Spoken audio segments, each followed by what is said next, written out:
Hi everyone, it's Beth Sager with the Lex Local, and today we are talking to Kalyani, who has just started her own private therapist practice, correct? Yes. Perfect. So tell me about your new practice. Yes. So I've been doing counseling for many years, 33 years, I think. Wow. And I started my private practice for counseling about a year and a half ago. I'm in the process of expanding it now.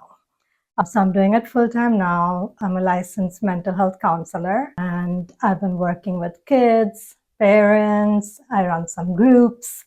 So just trying to help the community, people. Right now I'm doing it online, but I'm looking to rent a space soon also. Because with COVID, I feel like everyone just needed to do online, and that's when I started this. I see. So do you have like specialty? Do you see a lot of certain sort of... So my background has been working with families and kids. So I've done a lot of home-based work in the past, working with families and children. I've done some care coordination. My last job was in a school setting. So I've done that for the last 6 years in elementary schools. So in terms of private practice, I do a lot of work with kids and parents. Anxiety seems to come up a lot. So a lot of my referrals are based on anxiety for kids, for adults also. And also parenting, I think, is huge.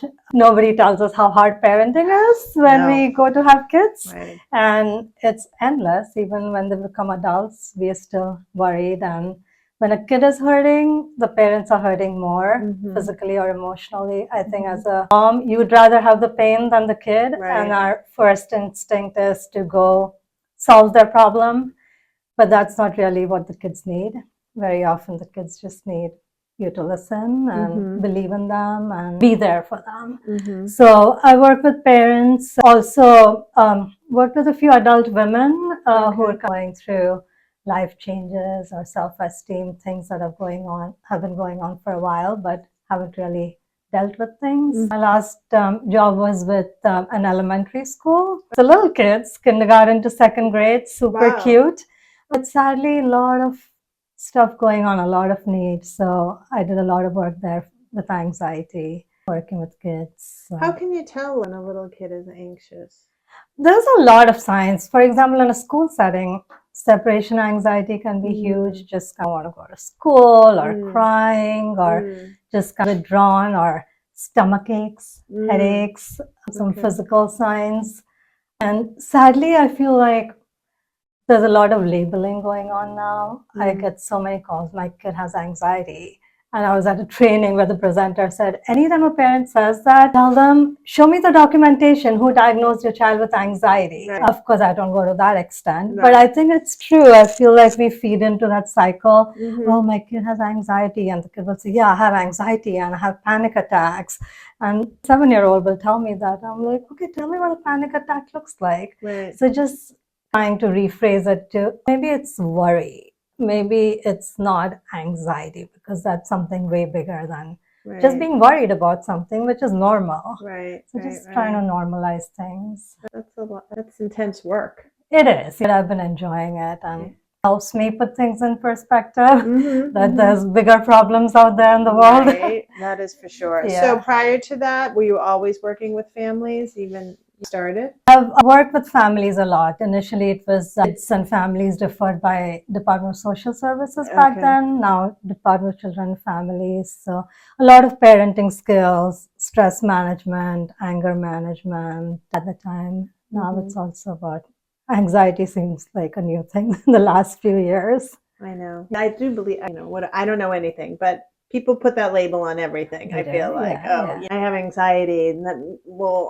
one of my kids was like, well, I get anxiety over tests. I'm like, yeah, that's normal. Right. Yes, people worry about taking a test. So that's normal. So. And it's real. So just helping people identify what's real worry and what's something to really call anxiety, and how to deal with the negative thought patterns and how to change it a little bit so you're thinking about it in a different way, and then you'll probably feel different and behave different. So it's kind of a triangle that you go through. So when you meet with the family, do you normally like with the parents first and then the child and then together, or like how does that work? The way the process works is if a referral is for a child, it's usually, of course, the parent who's called me or emailed me. So I offer meet and greet. So a 15-minute phone call on video. I use DocsMe, which is a HIPAA compliant platform. So we just chat. I hear about what their needs are and what